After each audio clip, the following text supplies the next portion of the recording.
Big up Spurs fans near and far, back with another Spurs update with our club Tottenham Hotspur, with my boy Sean from Paxton Road. Sean in the building. How are you, mate? I'm fine, pretty fine. Looking forward to the transfer window. A week today, the fixtures for next season come out. So we'll see who we've got on the opening day, and on our way to the quadruple next season. Mate, honestly, I agree with you with the quadruple there. I mean, people don't want to hear it, but I think so. I would also like to have Arsenal bloody first game of the season. Let's get it out of the way. Let's slap them right up from the off. You know, City. Take them home. Let's bring. Well, we've had City though, a couple seasons back under. Was it Pochettino Mourinho? We had City. That was Nuno. Yeah, Nuno. Yeah, and we got a result, didn't we? We did indeed. Yeah, we got a bloody damn result for that one. So. Yeah, let's get the scum early in. That's what I would like to see for our club. Look, we're doing a Spurs update latest. It looks pretty exciting. It's clear that these people are following the streams in terms of some of the guys that have been kind of linked with our club. So I think we'll go through it systematically. Big up to everyone locked in, locked on. Anthony Clark's in the building. Big up to you, my guy. And the nemesis, my nemesis, Artillero, who's literally sitting in his underwear with a fan blowing in his face, shaking his bum violently, is in the building. Big up to you, Artillero. Big up to you, Anthony Clark. I think we've got to start off, Sean, with Eze. It looks like the links are solid. He's expressed an interest. Release clause are about 60 mil. What are you saying there? Are you excited? Obviously, you know me and my thoughts about Eze. We need a statement signing. And what a statement that would make to the rest of the league, that we've gone in for literally Crystal Palace's, main man, in my opinion. Well, it would be. I mean, there's no doubt about it. It improves our team 100%. My only concern is I get up this morning and I see that Chelsea have agreed terms with his pal, Elise. And I'm going, my God. You know what I mean? You're thinking that will be just typical that that we've done all this work. He's in the right agency. He's been seen. He hangs around with Sonny at the Burberry shows. Everything we've done to reel him in. And then that mob down in Fulham, I don't know. Anyway, I mean, yeah, please, we get it across the line. I don't like you say 60 mil. There's also an £8 million add-on thing as well. So 68 mil is a lot of money. And this is the week, after all, where we've just had to burn a contract which sticks in my throat. I mean, I mentioned it to you on the WhatsApp, but oh my God. We'll get into that, Yeah. Well, but Eze, please. That would be good. Yeah. Is Eze, because talking of the contract, and Sean's referring to Ndombele, Tottenham record signing, all in all, it was about 65 mil for someone who hardly kicked a ball for our club, and actually is the highest paid player at Spurs at 200 grand a week. I mean, the fact that this guy is on more money than Son is absolute madness. Who was the bloody scout? And mate, his agent, whoever's the agent for Ndombele, can you be my manager, please? Can you be my agent? Getting money for someone who ain't really going to do anything for our club. I'm just having visions. He was in the room with Levy. He had him tied against the chair and he was tipping whiskey down his throat or something, and not getting it to slide, Do you know what I'm saying? Unbelievable. It's 63. Is it 63 games? Yeah, 63 games, man. And man. Literally stealing a living at 200 grand a week. I mean, that's why he seems unbothered, mate. He got what he wanted, mate. He got the big boy contract, and we were the ones left to pick up the pieces. Are we getting the thing is, sometimes a player can be good. He was good at Lyon, and do you think Eze can make the step? I like Eze a lot. I like what he's even doing in the England squad. My only fear, like with any new player, is, are they legit? Can they make the step up, to a big six side? And does he fit in with what Postecoglou? We know what Postecoglou's trying to do with our club. Well, as we found out, the proof of the pudding is in the eating, isn't it? I mean, he looks good. you know, but how many times have we been burnt, you know, and players that would come here and have, you know, it's been too much for them, you know, and even not even really fantastic players, they found the step up to Tottenham too difficult, you know. They've, you know, I think of someone like, say, Matt Doherty, right? Not the greatest player in the world, but he looked like a decent pro at Wolves. But when he came to Spurs, he really struggled. And you know, you sometimes think, is this, you know, they just get overwhelmed by it all. You know, you come out to that cathedral of a stadium, the best stadium in the world, by the way. Come on. And you know, you kind of shrivel under the expectations. But yeah, I think he will. I think he will. He strikes me as someone who's got, you know, I think we had this conversation last time about Tony being a bit, you know, crossing the line from being confident to arrogant. Yeah. I get the impression that Eze's confident without being arrogant, and I think he'd be a good fit to the squad. Yeah, I'm sure he'd fit in with all the boys. Yeah, and you know, that's music to Angie's ears. You know, he doesn't want no drama. Yeah, you know, just do what I tell you to do on a Saturday, and take the points. You know. Yeah, I agree, and one of the reasons why I'm excited about the Eze signing as well for me, and I think one, it's a statement. I mean, you know, you have people like Artillero and all the Arsenal fans who are following in, shaking their bum out of fear for our club. It's because Eze Arsenal linked with Tesco and then going for Solanke instead. Well, do you know what I'm saying? Well, because let me tell you, Arsenal fans were shaking their bum. Arsenal fans, well, we'll get into Sesko. Remind me, let's get into Sesko because I want to laugh at that one. Because they were pretty certain they were going to get it over the line.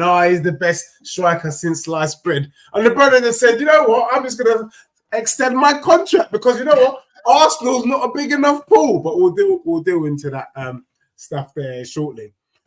Eze can play number 10 and he can play on the left. And I think we lacked a replacement for Madders. You know my opinion on Kulusevski.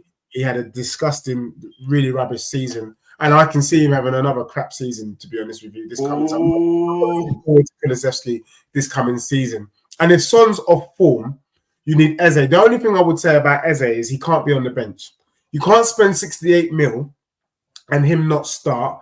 And at the same time, I do not want to see Son in the number 9. So we've got a whole kind of conundrum, but maybe the fact that we've got European football, maybe we're able to kind of spread out the minutes. I don't know. But for me, we're bringing in Eze. He needs to start, and he needs to start on the left-hand side.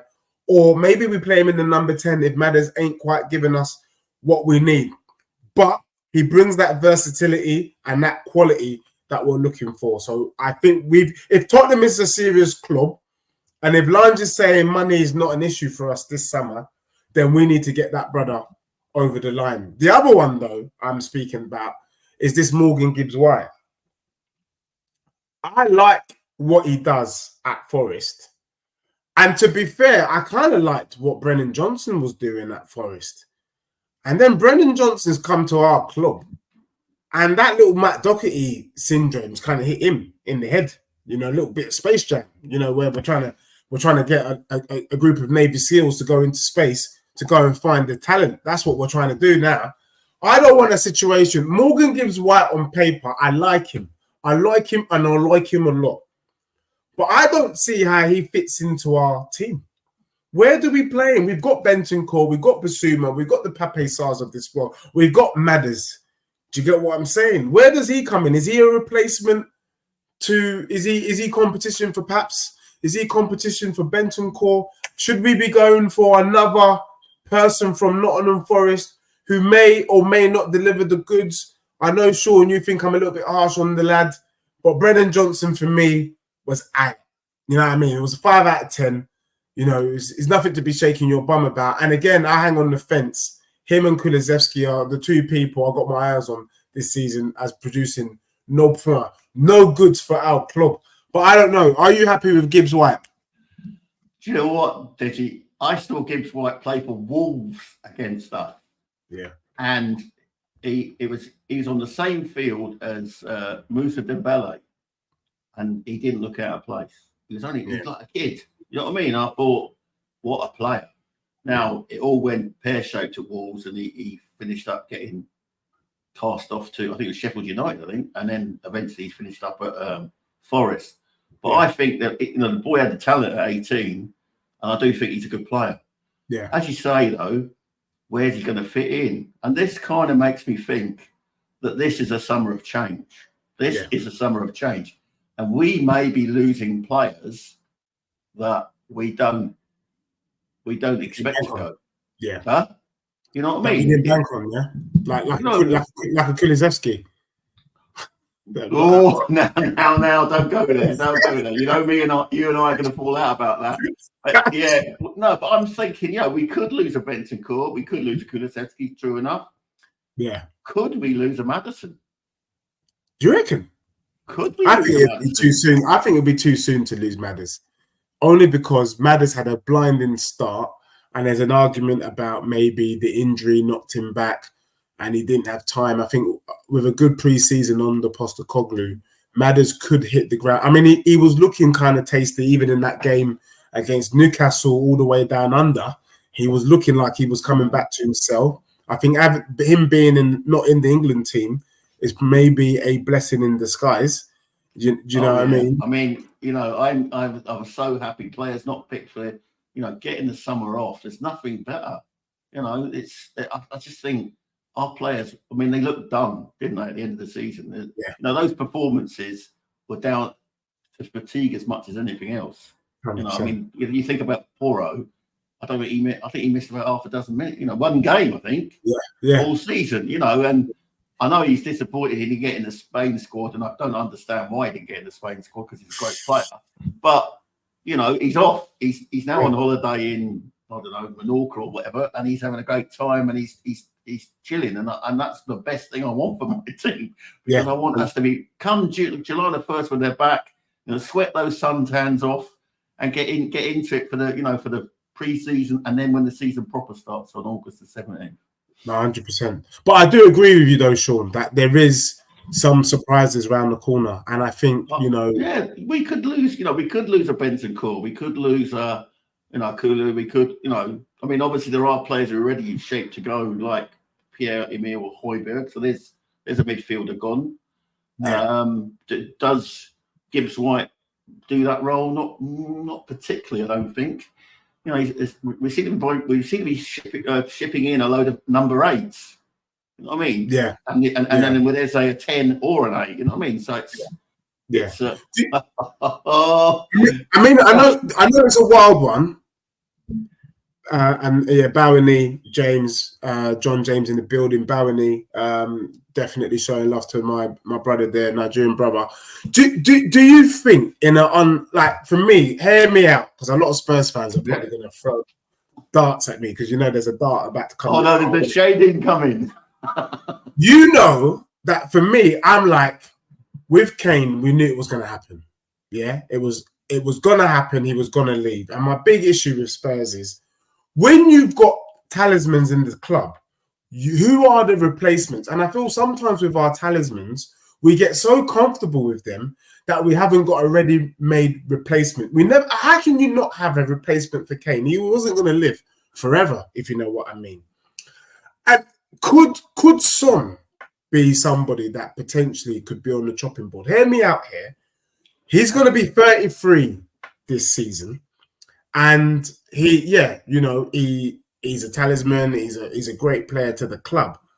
But are we maybe needing to bring in fresh, younger blood?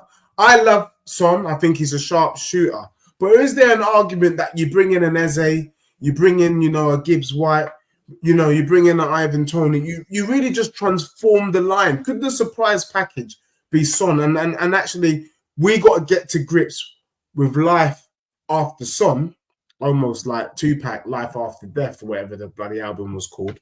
Do you know what I mean? Should we just this season to just get, because it's going to happen, mate. If it doesn't happen this season, it's going to happen next season. If it doesn't happen the next season, it will happen the season after. At some point within the next 3 years, Son is gone. And I'm saying we might as well get to it sooner rather than later, in my opinion. No, I really want to see him go. But do you get what I'm saying? Because we just talked about the fact that where does Eze play?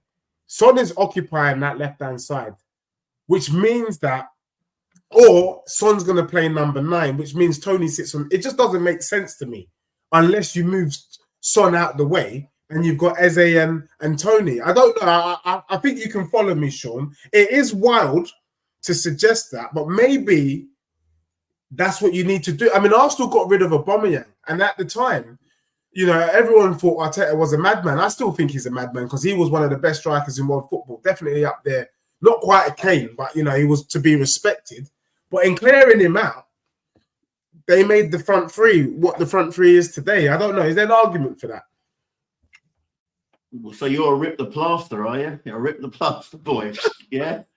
I think I can only go on the words of Ange, and I don't think generally he bullshits me.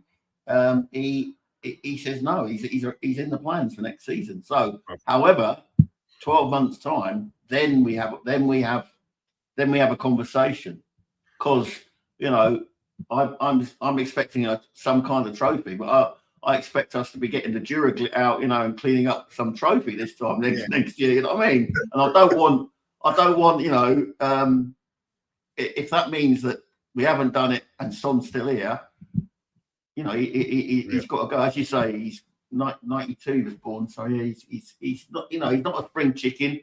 I don't like him in the number 9. I just don't like him in the number 9. He can't do the back to goal stuff. No, it's all right. If we're doing transition football like Conte, like Mourinho or whatever, yeah, he can do a number 9. He can do it in his sleep. But if you're playing the way that we play, he gets bullied.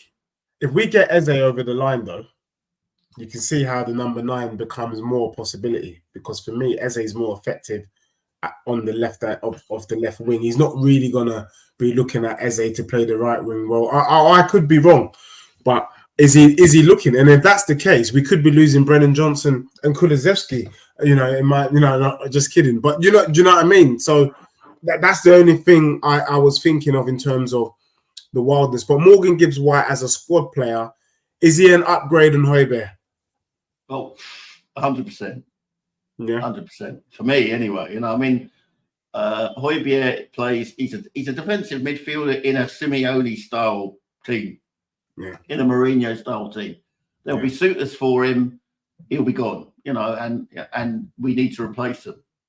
Obviously, they keep talking about the brother from Chelsea, Mr. Chelsea. Hell no. Hell no. Hell no. We're not going to mention that name, because for me, he's dustier than Tutankhamun. I mean, if Sandstorm's hitting our eyes, and Artillero likes to kind of run joke on us about CG, but no, there's no CG coming to our club. Hell no. I just want to pick up on Marcus's point there. He said this guy called Europe dusty as well. Look how that worked out. Europe is dusty, mate, in my opinion. For me, my club is about Champions League football. I know Sean will accept Europa League. We will accept Europa League this coming season because, one, we're in that competition, but we're not accepting anything less than Spurs winning that competition, because that's how minor and dusty that competition is. And in my opinion, Sean, I felt that the European teams, by their own standards, were pretty dusty. Do you know what I mean? In Europe, like Arsenal to lose to that Bayern Munich team was, quite frankly, a disgrace. I think Spurs slap up that Bayern Munich team. I mean, that Bayern Munich team had Eric Dyer in defence. I mean, Eric Dyer couldn't pay to be on the pitch at Spurs, and yet he's starting for Bayern Munich. Hence why, not Eric Dyer's fault. I wasn't surprised they lost the league by a canter to Leverkusen, who didn't lose a single game. Finished third. And finished third. So, I don't know why people are shaking their bum like he doesn't respect Europe. Yeah, I don't respect Europe. I don't respect the European teams because they're dusty. It's the Arsenals of this world and Man Cities that didn't live up to the bill. They let the country down, because really and truly, I did say though, however, there's only one team in Europe that could stop an English team from winning the Champions League, and that was Madrid. That was it. If you watch any of the streams from early on, I said the only ones to stop Arsenal from winning the Champions League would be City or Real Madrid. And hey, who won the Champions League? Who was telling you this from October last year? Yours truly. I mean, I'm not Mystic Meg, but you can see the level of dustiness coming from the rest of Europe, that it was of no surprise, in my opinion. So don't be trying to come at me like Europe is something to be applauded. That is a minimum trophy for Spurs next season. I agree with Sean. I've taken my stance away. We should be winning Europa League. Failing to win the Europa League. Europa League winning gets us into the Champions League. So, and it gets us into Champions League. I think someone said to me the other day, I think it was my good friend Arthur, he would take 7th with a Europa League win. I would. It's a trophy and we're in Champions League. I think for me, at the end of next season, I don't give a damn how we get there, but we must be playing Champions League football in 2025, 26, if that makes sense. Yeah, that's what I expect to see. Just picking up a couple of other transfer targets quickly, Sean. Yeah. Murillo, that little hard nut that tries to, the Nottingham Forest left back, who tries, the centre back, who tries to shoot from the halfway line. I think he almost scored against Vicario from the halfway line. It just went over. Brazilian player, quite strong. Got a bit of ego presence. Would that be a good signing for Spurs? He just seems like a little bit of a bloody gladiator, in my opinion. Do you know what I mean? He's just big. But, you know, do we need hard nuts as a potential replacement? Because for me, Draguzin's not a replacement for Van der Ven. Draguzin's a replacement for Romero, who happens to be playing in Van der Ven's position. So we do need a left-sided centre-back replacement. Could that potentially be a good shout for our club? Yeah, I think the guy would be a good, you know, again, remember, it's about building a squad this year. You know, our squad was paper thin last year.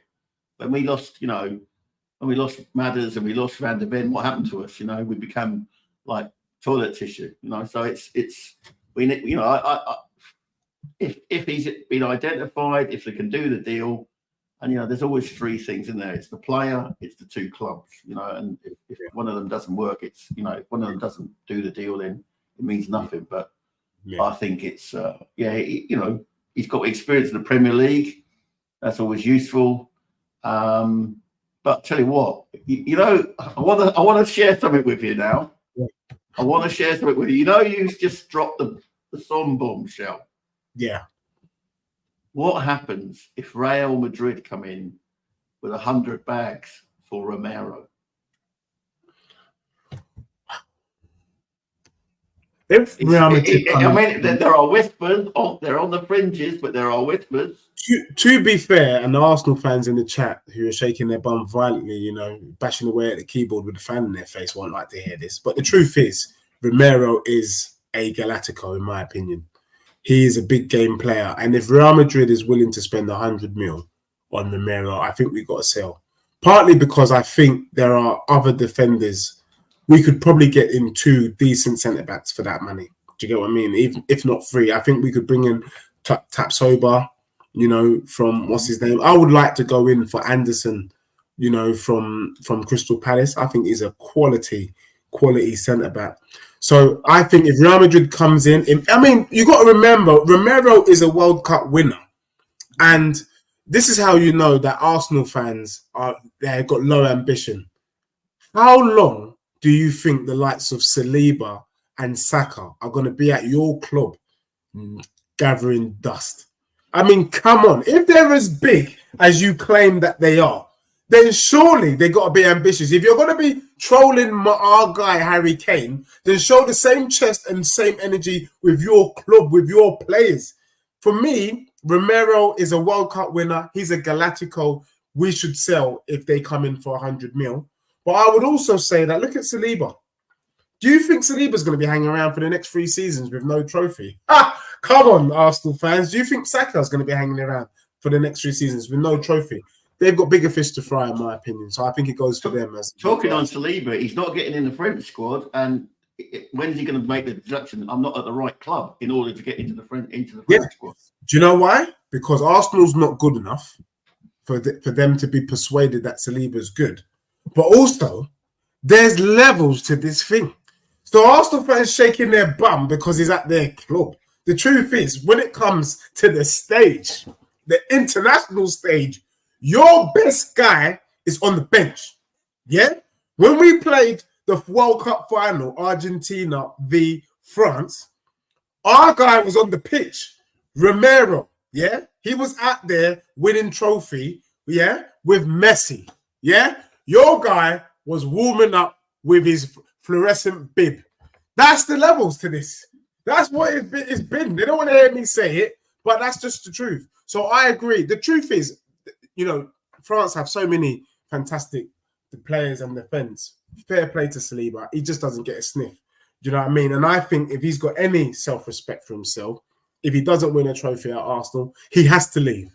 He has to leave if he's going to fulfill his potential. But I'm not so sure that Saliba can fulfill his potential at Arsenal, in my opinion. We talked about it already, Ivan Toney. Tottenham have put in an offer for him. It's official. We've put in an offer around 40 mil. I reckon Tottenham should raise that to 45, maybe even 50 to get it over the line because we need a striker. If not, any more than 50 mil, then I think we got to move on. I think they're not serious because we know that this brother wants to leave. Just quick one on Marcus, because Marcus is he's saying, you think Eze would leave playing with Walton, Elise and Mateta to play with Johnson and Werner? It's called Big Six. It's called European football. Any footballer that's worth half their weight, yeah, wants to play in Europe, wants to play with the big teams under pressure. At Crystal Palace, is Eze under pressure? No, he can do no wrong. And if he's got any self-respect and any ambition, then he's going to want to play for a big club.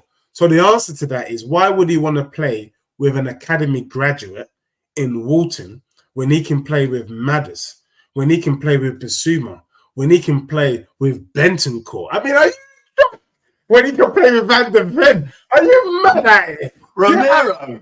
You know what I'm saying? Romero, man. Lift them off, you know? Borrow, man. Son, are you crazy? You were very selective in Johnson and Werner. The truth of the matter is, he's not.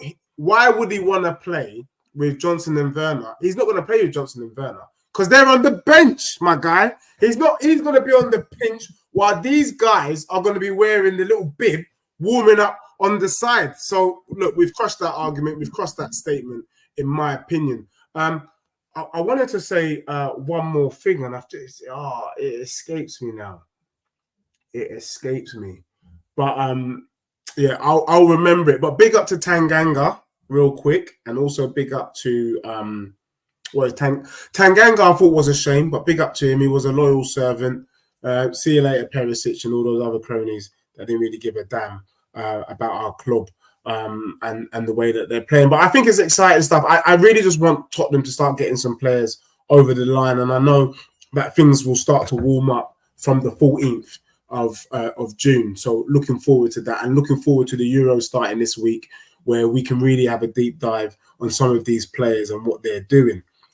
I just want to kind of move over to the other side, Sean, just briefly. You talked about Sesko and Sesko wanting to sign deciding not to go to Arsenal and to stick with RB Leipzig. Now, for me, Arsenal fans were telling me couple weeks ago how big their club is, and they were telling me, Sean, that, you know, why would a player come to Spurs and why not Arsenal? What is Arsenal offering? And I have to throw the question back to the Arsenal fans watching now and watching later. You can put comments in the chat. Why do you think Sesko didn't come to your club? Because if you're such a big pool, if you've got such kahunas, and you can double his wages, because I think even Lee Gunner was talking about the fact that Arsenal should just offer this brother double his salary and get the kind of personal terms agreed and crack on. This brother has opted to stay put. And I just want to know, Sean, from your perspective, and also for the cronies in the chat, why Sesko is not coming to your club. Let us know. So, to ask. I mean, this is probably the busiest time for players, and they're Mr. 10% in their ears, isn't it? I mean, they're talking, you know, hold on a year and I can get you Madrid, or hold on a year and I can get you Barcelona, or hold on a year and I can get you whatever. You know, and I just think Sesko was a strange one. Was he the brother that came from RB Salzburg to go up to RB Leipzig? It's like there's and he went for 25 million. And I think City had offered 50 million for him. So I mean, if you had a choice between City and Arsenal, Pep or the Conehead or Captain Scarlet, then you go for Pep, wouldn't you? So I just think it's I mean, I did laugh. I did laugh when they were, like, as you say, shaking their bum to that their club would have Sesko up front. You know what I mean? And we had that little conversation last time, didn't we? That maybe this is the season. That one last heave, they can't achieve it, and that maybe last year was the last year of this particular project. And they may actually drop. They might go to third, or they might go to fourth. I think so. I think they're dropping. I mean, it's not beyond the realms of possibility. I'm not predicting it will happen, but it won't surprise me. It won't 100%. Surprise me. Look at the, all that effort, and they did it. They were, hands up, they were good last year, really good. But you didn't get over the line. City won the league. Exactly. And those players, can they go again? Can they go again? Do they still believe in Mr. Speakers on the side of the training field? Mr. Mark Zuckerberg. I still can't get over that. Playing "You Will Never Walk Alone" before a Liverpool game, and then losing 4-0. I'm sorry, you just can't take the boy serious, I just can't. I can't take him serious. No, big up to you. No, I agree, man. I agree with you, Sean. Big up to SD Football, brand new channel. Shout out everyone in here watching later. Please like and subscribe. SD Football. Looking forward to seeing your content. Thank you for the super chat. Just quickly, Sean, there's a lot of people shaking their bum violently in the chat right now at our comments about Real Madrid coming in for Romero. I don't know why you guys are thinking. You see, the problem with you guys is that you guys look in the now. You don't look ahead. Romero is a World Cup winner and he's Argentinian. Is it 24? He's 24. He's 24, and he had a better season than the previous seasons. And remember, he was the best defender in Serie A before he came to Spurs.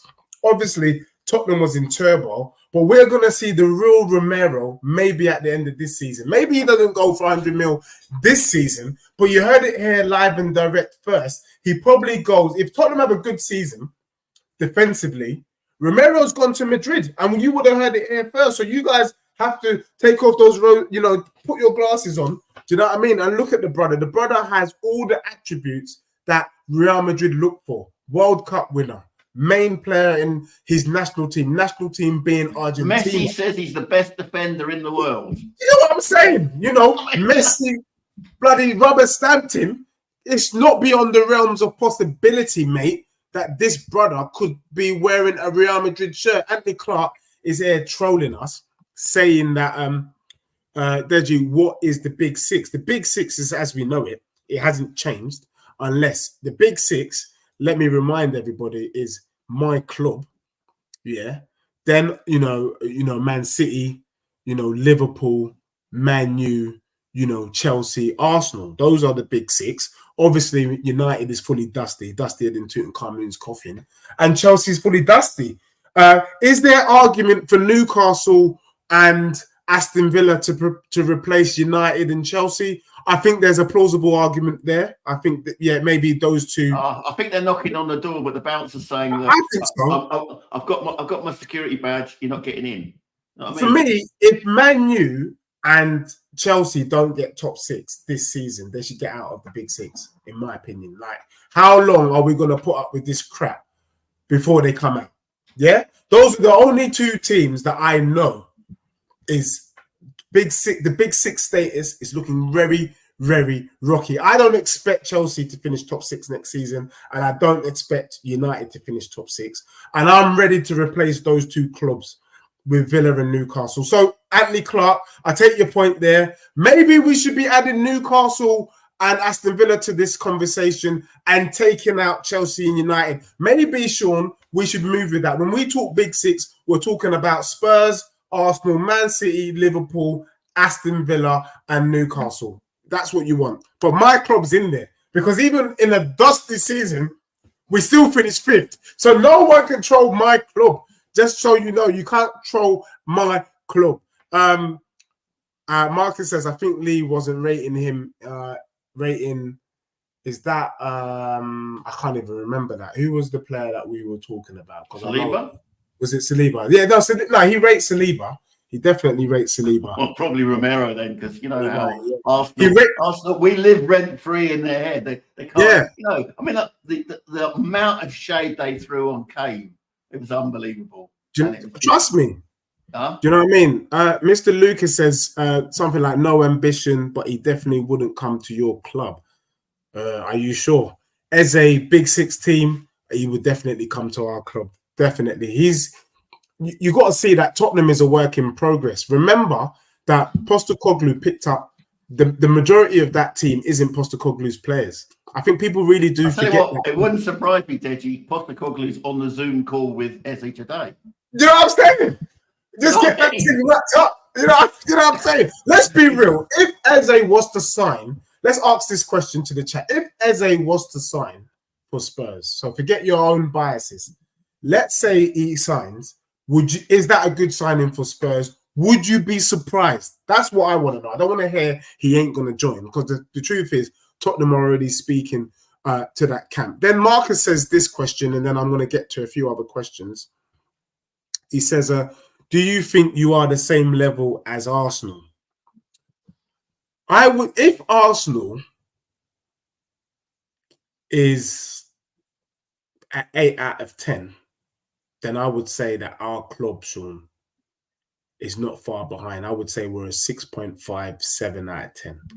Yeah, I used the analogy before with you, Deji. I said, right, you know, Arteta's 5 years in, right? He's done this. We're in Arteta's season 3, and our brother's only been there for 1 year. Yeah, you know, we're burning the contracts now, which they took 2 years to do, and after 2 seasons of finishing 8th and outside of Europe. So, yeah, we're not that far behind. I don't know why this is so difficult for the Arsenal fans to accept. Under Arteta, let me remind you, 8th, and you shake your bum for an FA Cup that Unai got you, by the way, because I think Unai laid the foundations for you to those get 2 goals in the final were just 2 hoops up the field. Do you know what I'm saying? Two Tony Adams agricultural passes up the field, and they scored 2 goals. That's what I'm saying, Sean. You know, it wasn't class at all. Shaking their bum. I can't believe it. 8th again, 5th, second. We're in first year of our project, and he's finished 5th, 3 places above you and your project under your gaffer. Crikey. More points in his first season than anyone else. It's giving me, it is crazy. Big up to SD, says he's a regular here, mate. Let's follow your channel. Big up to you, mate. Big up to Dutch in the building. Dutchy Dutch, big up. I can't even follow all of the chat. Big up to VJ, Mr. Consistent, always dropping stickers. Thank you, VJ in the building. Artillero says, how is your club Big Six when you haven't won anything since 2008? Don't ask me the question. Everybody knows Tottenham is a big club. Look at our stadium. Look at our facilities. See, what these people don't understand club is that when you're building an empire, oh God, do you know what I'm saying? When you're building an empire, you don't start from the top, work your way down. Yeah, when you're building a pyramid, you start from the bottom. You lay the foundations, and I would say Tottenham have probably the best foundations in the Prem. Probably in world football. If you look at our stadium, our training facilities, all of the gubbins behind Spurs is A+, is A class. The only thing we need to work on, which is hovering at about a B-, is our starting 11. Once our starting 11 is A grade, A+ standard, it is long for the rest of the Prem. and it's coming. And you don't have to be a big team by buying £100 million players. That is the lie that you have been sold. You can buy quality players. I watched Van de Ven, Sean. I don't know if it was you or someone was telling me part of the reason. No, I think it was Arthur. Part of the reason why Van de Ven wasn't tried out on the left-hand side was because they were worried about his hamstring. Yeah, worried about the fact that he got injured. So that was you, Sean. Yeah. Yeah. Well, I don't know, Sean, if you watched the game about the Netherlands against Canada, but they weren't bloody worried about his hamstring because that brother was flying up and down that left-hand side like a madman. And I mean, at one stage, I was wondering, is that Van de Ven or Gareth Bale that I was looking at, the way he was flying into that box, which means that Van de Ven is a legitimate option for Spurs at left-back next season. I mean, man, do you know what a game changer that is? And this is why we kept saying to people in the chat, that's why it's a test and learn season. We didn't know that Van de Ven could play left back. Now we've seen it, and now the Netherlands have adopted him as left back. So in these Euros, don't be surprised Van de Ven's going to be playing left back. That is the game changer.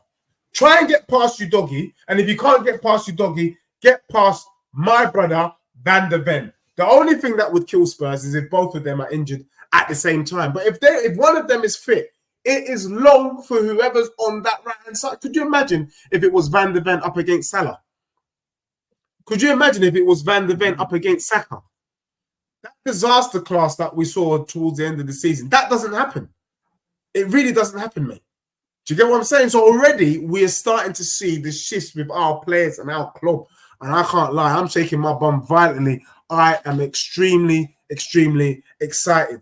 I have to also say, Pete, Sean, I'm not really seeing. Lee was talking about Sesko, and Mr. Lucas is saying, he was shaking his bum for Sesko, saying how he's a great player and that you guys should pay double for him.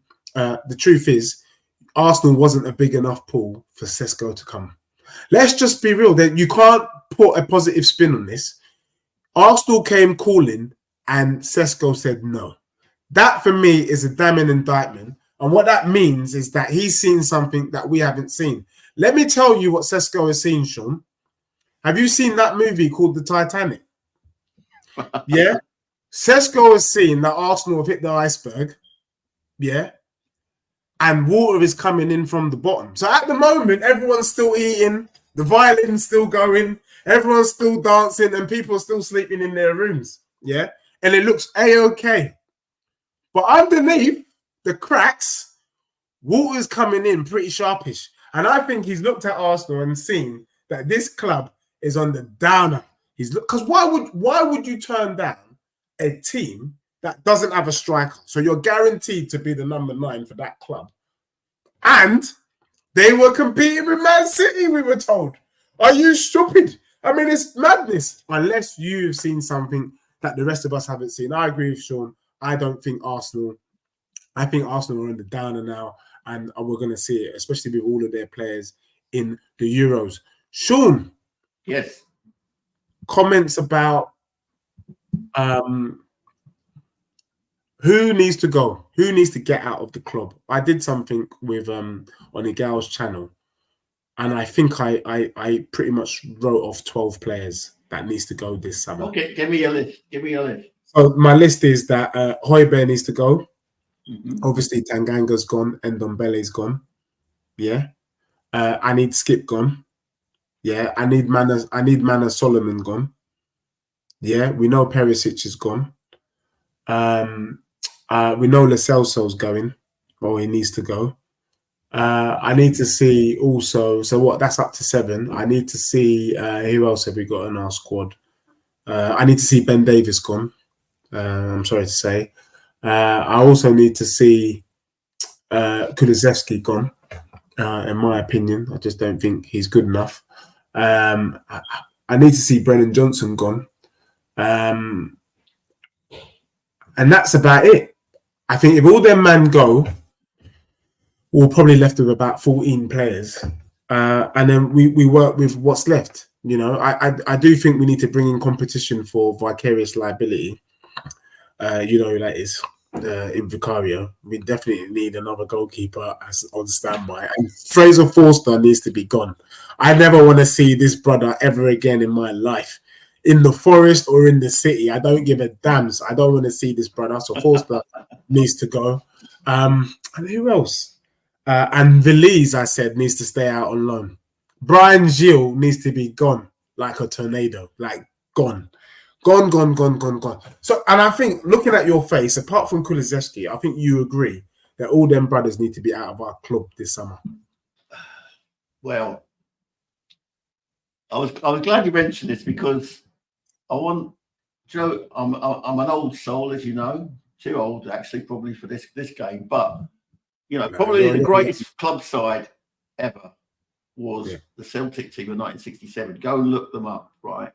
All those brothers came from within 25 miles of Glasgow. All local boys.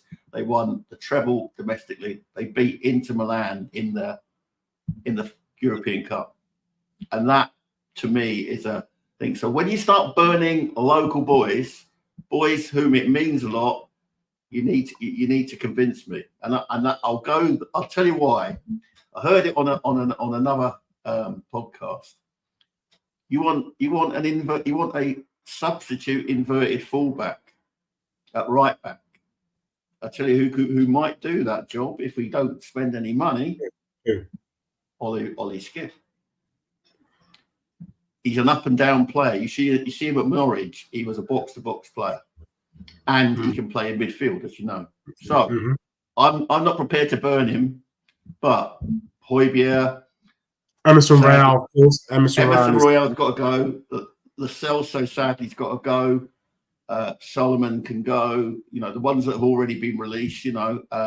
Cheerio. Thank you for your service. I'm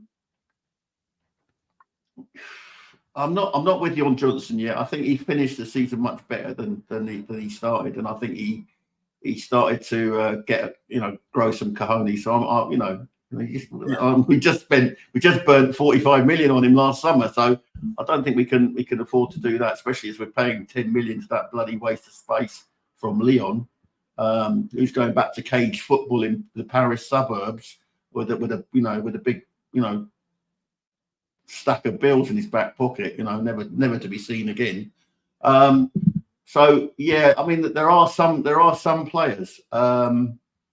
And we've got a problem with homegrown. We keep talking about, we want this player, but we've only got four club trained homegrown players, and two of them are goalkeepers. Bloody hell. So, that's pretty rubbish.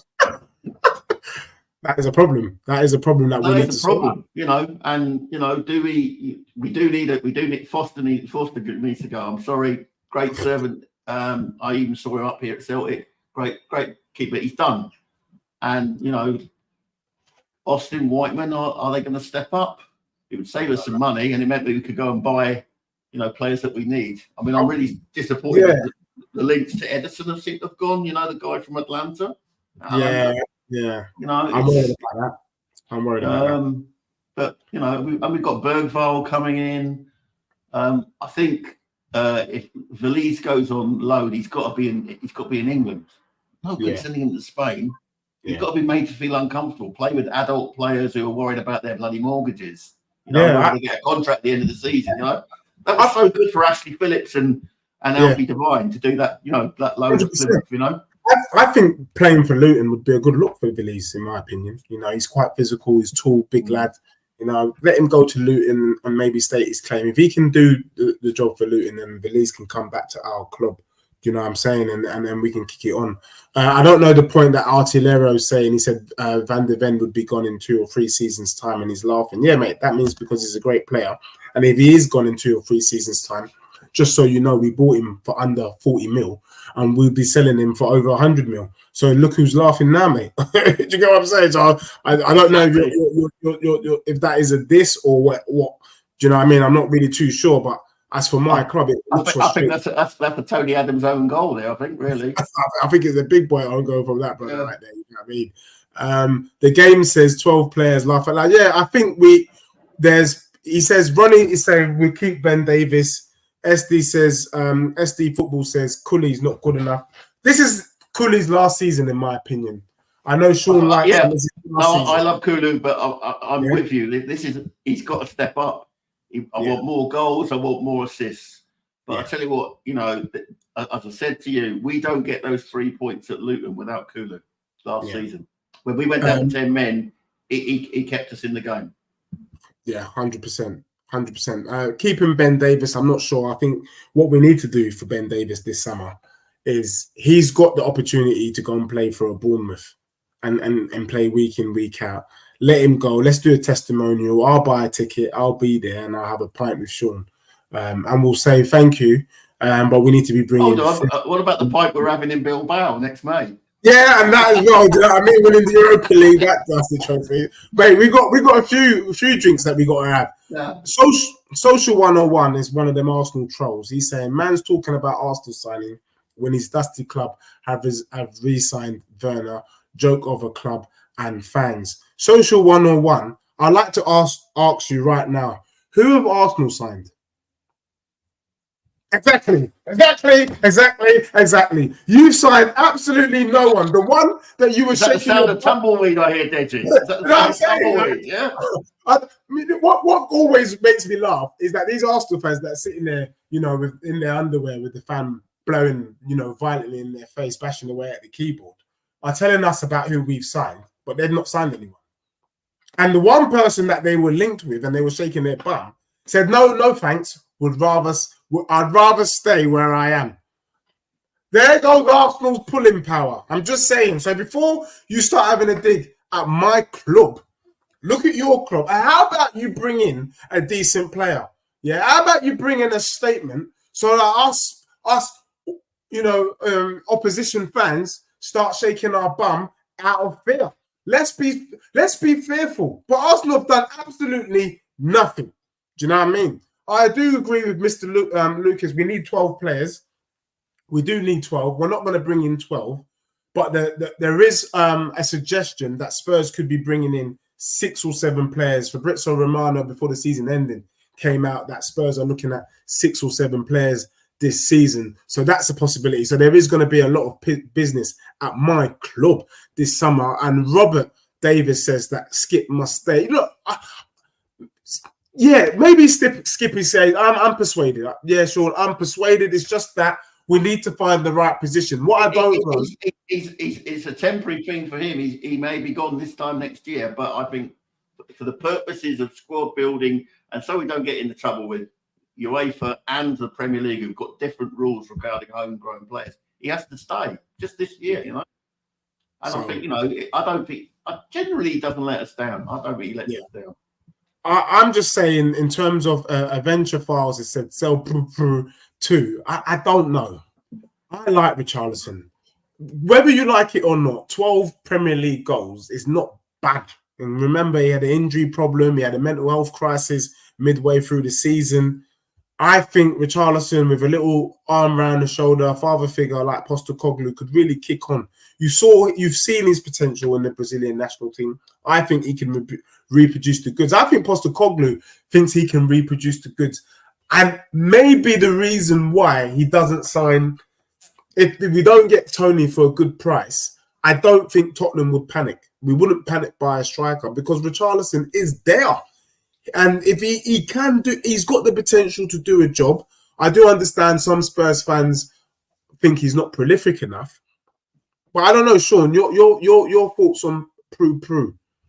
Prue, to me, not only is he a good human being, he's one of the few non-fascist Brazilian players for a start.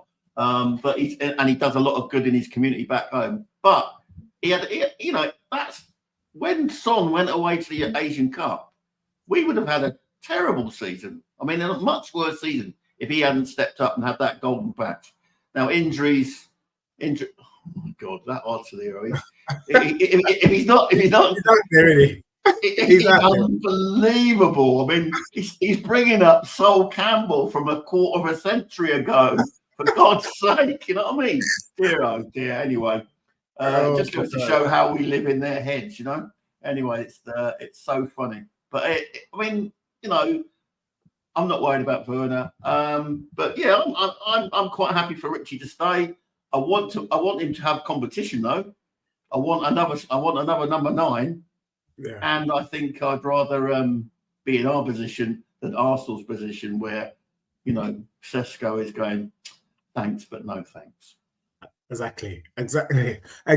Mondo. Thanks, but no thanks. Toxic says Sesko ran away from the Arsenal. We agree. SD saying Gallagher, Tony, Sancho. Do you know what? Sancho coming to Spurs would be a shout, Under Postecoglou, I think you can get a tune out of him. He looked pretty decent again at Dortmund. The only player I don't want, and I don't think any Spurs fan should be uttering this player's name ever again, is Gallagher. Gallagher, to me, is a long-distance runner.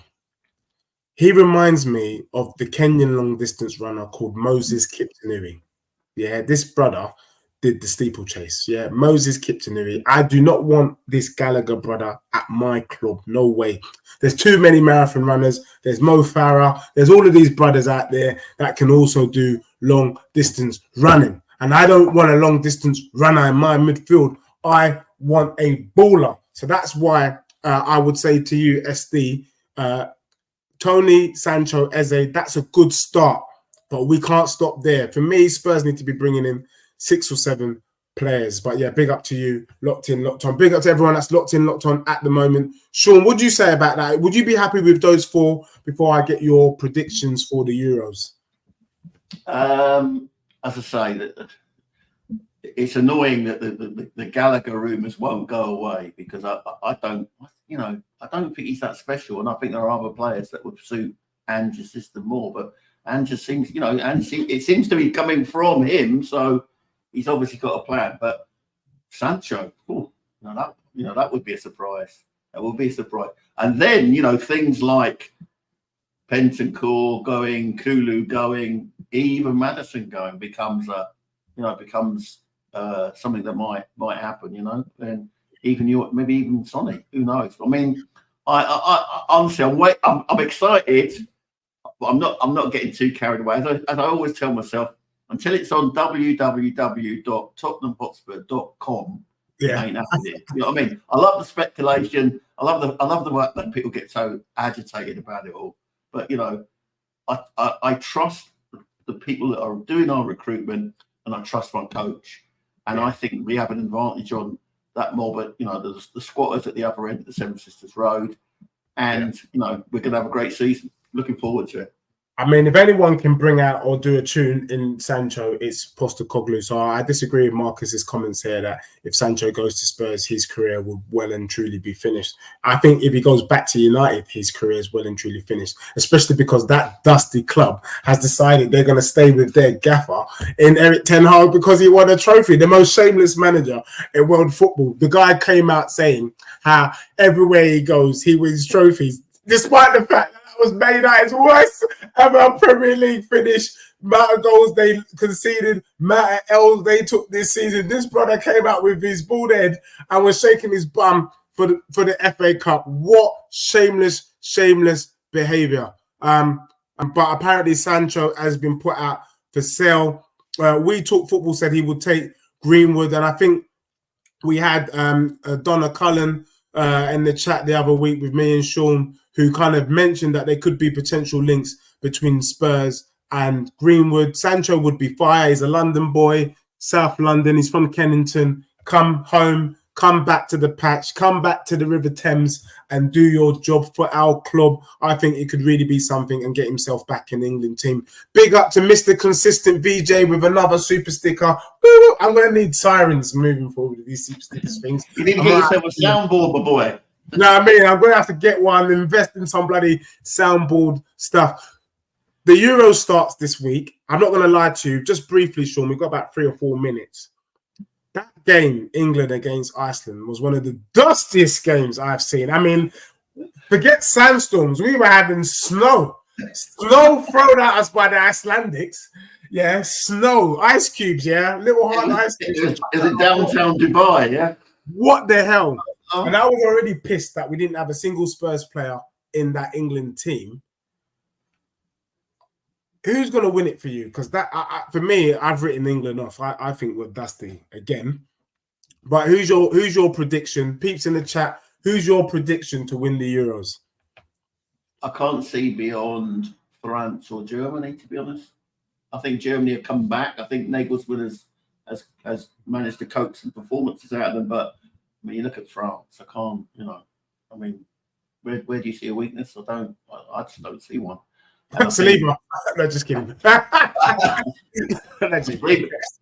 Well, only if there's an injury to their other centre backs. But I think I mean, Germany just are a tournament team, and they're at home.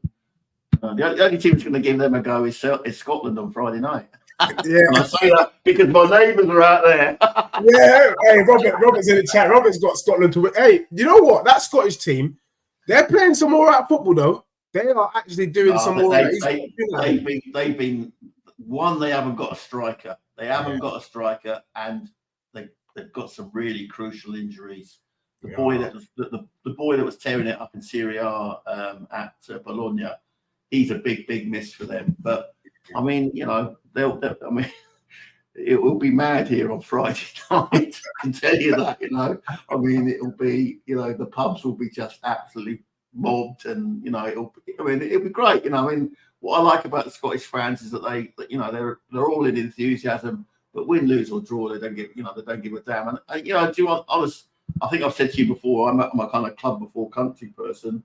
I'm a bit of a mongrel because, like, my dad was Irish, so I've always wanted, the Irish teams to do well, and they're not even at it this year. So, and I just, I have two hopes: the Spurs players that go have great tournaments, show their class, but don't get injured and come back, saying I've had a good tournament.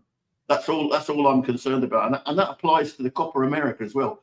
If anything, I'm probably more interested in the Copa America because I think that'll be some tournament, But, sure, let's try and cover some of the Copa America games. I know there'll be late night, early morning stuff, but it would be good because for me, I feel like I don't want to be responding to Spurs who Spurs are linked with in the papers. What I want to do is let's do our own scouting mission. Right, try and see if we can find a couple gems. Everyone's going to be watching the Euros here anyway, but also let's have a deep dive in the Copa America. There might be a couple gems coming from Ecuador, coming from Colombia. Do you know what I mean? They slapped up the US 5-1 the other day. Surely there must be players there. Do you know what I mean? That we could bring to our club for a good price. So let's help out our gaffer on this little scouts mission and find some players that we can bring in on the cheap who can do a job. I mean, bloody hell, Caicedo came straight from South America to bloody Brighton, and look at him. Do you know what I mean? That even the kid at Brighton who was injured, the striker, is it Enciso or something like that?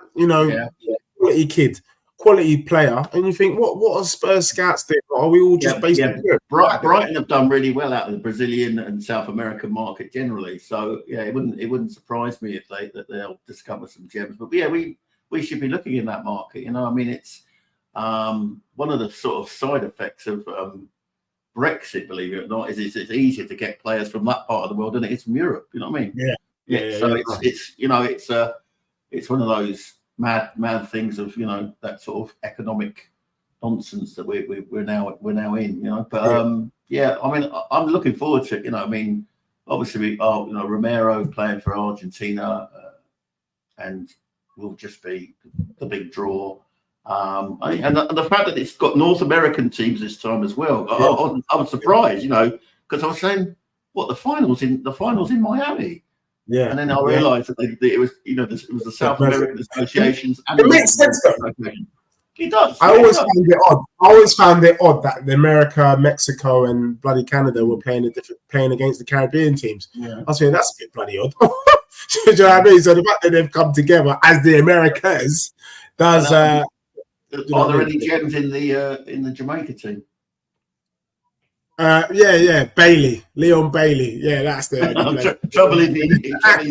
He's already paid for. It'll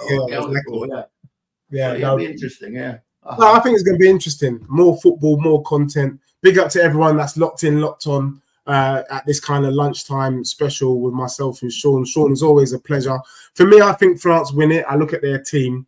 It's not really changed much from the team that got to the final. Their front three is pretty ferocious, in my opinion. And they're not playing Argentina. And they're not playing Argentina. And I think Germany, for once, I can say, is a bit dusty. Do you know what I mean? They're not great. Not with Arsenal's star boy, number 29 in Havertz. Cough, cough. If Germany's relying on Havertz to do the job, then they've got problems. Just like how Arsenal have problems if they don't go out and get a striker. So big up to everyone that's locked in, locked on. Sean, you've got something coming up in about half hour, yeah? I have, yes. I'm back to my home channel on Paxton Road or PRTV Spurs. I don't know. I don't even know what we're talking about. I'm just waiting for Sam to give me a left field suggestion. I mean, last time it was about releasing the hounds, and I'm going, what the hell are you on about? So yeah, half an hour. We're on PRTV Spurs. So yeah, I'll be on that one. Yeah, big up. So everyone, if you have the opportunity, please locked on Paxton Road TV, YouTube. Go over there, give them a subscribe. Sean will be out there dropping gems. I'll be back hopefully later on this evening, trying to get Northside. I think I need to get an Arsenal crony in the conversation as well. I think Northside's out in New York. I might reach out to Lee Gunner as well, so we can really dissect what the hell is going on the other side at their club in Arsenal. So yeah, big up to everyone. Thanks for tuning in, and we will see you later tonight or in half an hour's time on Paxton Road. Big up and enough respect.